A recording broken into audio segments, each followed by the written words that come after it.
Bonjour, bonjour, bonjour et bienvenue à Monsieur Wallet joue et évalue Democracy 3. Alors, au dernier épisode, on avait passé au travers du tutoriel pour comprendre comment le jeu fonctionne. À partir de maintenant, on est tout seul, notre conseiller nous est parti et puis il faut essayer de faire des décisions par nous-mêmes. Voici notre rapport trimestriel. Après notre premier trimestre, voici un résumé de l'état actuel de notre nation. Alors, le crime est très haut, l'éducation est cependant très bonne. Deux choses qui devraient normalement pas bien aller ensemble, mais en tout cas, c'est ce que le jeu a décidé. C'est quoi ces choses ici? Loi de protection de la dette. Il s'agit d'une question politique urgente qui nécessite votre attention immédiate. Les agences de recouvrement de dettes sont passées aux infos en raison de leur méthode de recouvrement agressif envers les personnes leur devant fortes sommes d'argent. Ces agences accordent des crédits à des personnes que certaines entreprises respectables n'accorderaient pas. Une loi est proposée afin de limiter la façon dont ces organismes peuvent opérer. Est-ce qu'on veut limiter l'activité des agences ou les autoriser de fonctionner? Moi, je déteste les agences de crédit qui prennent avantage des gens qui ne comprennent pas les mathématiques, alors je vais limiter leur activité. C'est quoi les autres décisions que j'ai à faire? J'adore ceci, c'est le fun de faire des décisions. Ok, perspective économique. Bonne nouvelle, l'économie mondiale se porte bien. Cela a un effet positif sur notre produit brut. Ah ouais? Bon, ok. Notre produit brut relatif, PIB. Hein? On en monte un peu. Excellent. Dette par rapport à notre produit. 73% de notre produit va à notre dette. Je pense que c'est ça. On est à 7 milliards de dollars de dette. Ouch. On a dépensé 87 milliards. Pas bon ça. Ok. On a un revenu de 80,35 puis on a des dépenses de 87,38. C'est pas bon ça. C'est ça notre 7 billions c'est ça. C'est ça notre 7 billions de déficit. Notre dette est de 1000 milliards. Ok. Alright. Ça va pas bien économiquement. Ok, parfait. Au fil de l'économie mondiale va ainsi votre propre produit national. Votre niveau d'endettement devrait toujours être une préoccupation. Quand il devient trop élevé, le marché obligatoire peut devenir nerveux et exiger un taux d'intérêt plus élevé, ce qui pourrait conduire à une spirale de la dette. Ouais, c'est sûr que si je suis en grosse dette puis qu'ils veulent plus d'intérêt, je vais juste attendre plus grosse dette. Ok. Alright. Ok, on se retrouve ici maintenant. Bon, alors, voyons voir qu'est-ce qu'on peut faire avec ça. No, Conseil des ministres.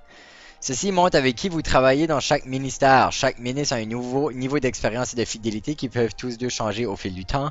Les ministres expérimentés sont plus efficaces dans leur travail. Ils peuvent implanter des politiques plus rapidement tout en étant plus rentables. Soyez conscient qu'avec le temps, la fidélité de vos ministres peut varier. Les ministres déloyaux fourniront moins de capital politique, de sorte qu'il peut s'avérer nécessaire de virer certains, voire même un remaniement complet du gouvernement. Soyez également conscient que chaque ministre est populaire auprès de différents groupes d'électeurs. Les avoir dans votre gouvernement peut garder certains électeurs heureux, dans une certaine mesure. Je vous laisse décider des perspectives de carrière de vos collègues maintenant. N'oubliez pas que vous pouvez toujours voir les potentiels ministres de remplacement avant d'en virer un. Ok. Intéressant. Fait que ceci, c'est les gens qui me donnent du capital politique. Mon ministre des aides sociales ou ma ministre des aides sociales fait vraiment une bonne job pour moi. Service public aussi. Bon à savoir. Ok. Ministre des Affaires étrangères. Sara Federko. Poste désiré. Elle veut travailler aux aides sociales, aux politiques extérieures, à loi et ordre. Elle a une affinité pour les syndicalistes et les fermiers. Ok. Capital par tour, 27. Ok. Intéressant de savoir comment ça fonctionne. Pour l'instant, je vais les faire confiance. Peux-tu leur parler? Non. Ok, gardons avec qui ils sont loyaux. Affinité syndicaliste fermier, patriote capitaliste, écologiste fonctionnaire, syndicaliste socialiste. Wow. Un socialiste en charge des taxes, intéressant. Ok, libéraux, écologistes, mes taxes doivent être hautes. Socialistes libéraux, fermiers conservateurs. Fait que ça a l'air que la plupart de mes ministres ont l'air d'être surtout libéraux, mais j'en ai quelques-uns qui sont conservateurs. Fait que j'imagine que mes ministres s'entendent pas très bien ensemble. C'est quoi leur fidélité? Qui est le moins fidèle à moi? Oui, ils ont l'air d'être pas mal en ordre de fidélité. Fait qu'il y a vraiment juste les deux derniers qui sont pas très fidèles. Ok, elle par exemple, elle m'est pas très fidèle, Emily Scott. Elle m'apporte pas énormément de capital. Elle a pas beaucoup d'expérience. Ces deux ici sont moins socialistes libéraux, fermiers conservateurs. Ils sont complètement différents un de l'autre en plus. Ministre potentiel de loi et ordre. Oh, il y a des gens ici qui ont plein de fidélité mais très peu d'expérience.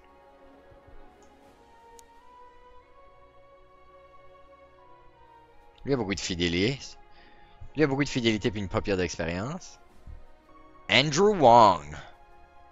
Il aimerait être dans loi et ordre, transport ou aide sociale. Ben, j'ai justement un poste en loi et ordre qui est ouvert pour toi, Monsieur Wong.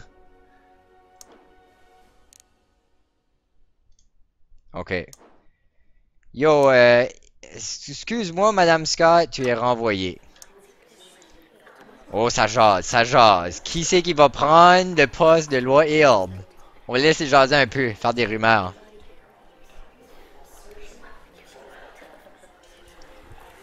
Le premier ministre Ouellet aimerait annoncer comme nouveau ministre dans le poste de loi et ordre l'honorable Andrew Wong.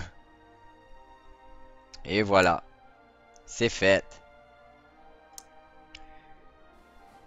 Waouh, elle a pas beaucoup d'efficacité. Ouais, niveau efficacité, mes ministres sont pas les meilleurs. Elle voudrait être dans le transport et dans le transport. Lui va être dans le loi et ordre, il est dans le loi et ordre. Service public, service public. Taxe, taxe. Économie, économie. Aide sociale, aide sociale. Politique et ça. Ils sont tous dans un poste qu'ils aiment. Je suis content avec ça, on va arrêter là. Bon. Capital actuellement disponible, 37, j'en ai utilisé. Ok, parfait. Qu'est-ce que je vais faire en prochain? C'est quoi mes gros problèmes? C'est quoi mes gros problèmes? On a un problème ici de sans-abri. Ok. On a un problème de économie non compétitive. Fait que allons faire une réforme au niveau des droits et douanes.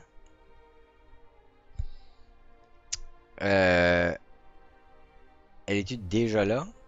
On a besoin de améliorer notre... Bon, les capitalistes vont être contents si je mets pas ça. Les patriotes. Ouais, faut que je le baisse un. On dirait que ceci, ça semble être avantageux en général. Ça baisse mon revenu, par exemple. On va appliquer ça. Confirmer les changements? Oui. Ok. Donc, on espère que ça va aider ceci. C'est quoi les autres choses qui affectent ça? Taxe sur les entreprises. Productivité. Je peux pas rien changer dans les productivités, par exemple. Ça, c'est juste... Si je peux affecter la productivité de façon positive, on a des subventions technologiques, par exemple. Hein, si j'augmente les subventions technologiques, ou si je réduis ceci, j'ai besoin de réduire ceci. C'est quoi ça? L'épidémie d'asthme. On a une épidémie d'asthme, vraiment.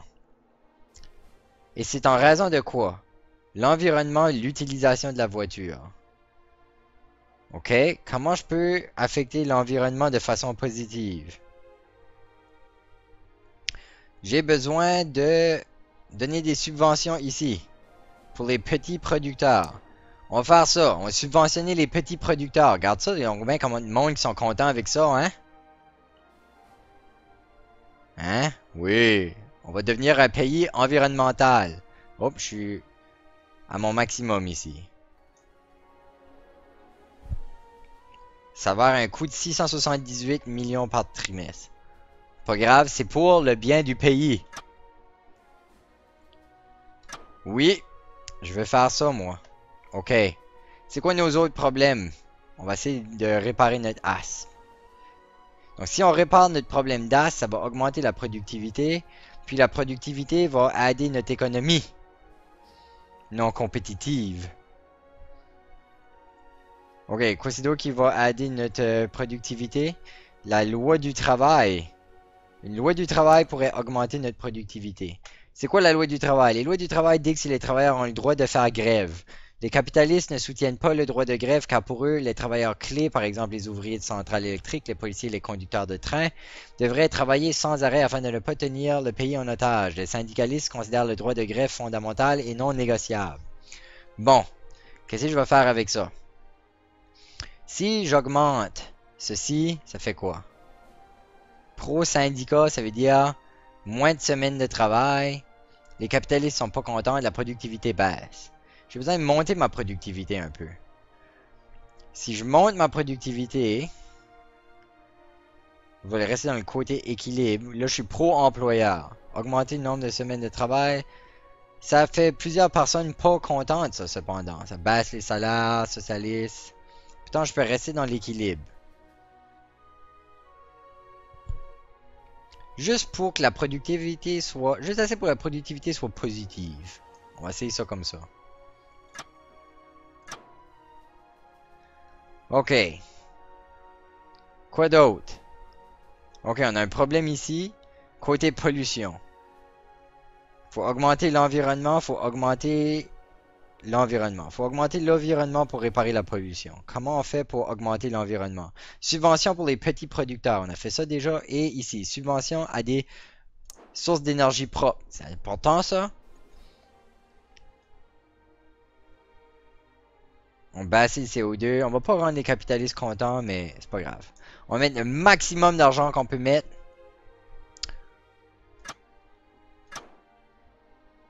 Maximum d'argent qu'on peut mettre dans les ressources renouvelables. Bon, les retraités sont contents, les socialistes sont contents, les fermiers, les fonctionnaires, excellent. Comment je fais pour améliorer la classe moyenne?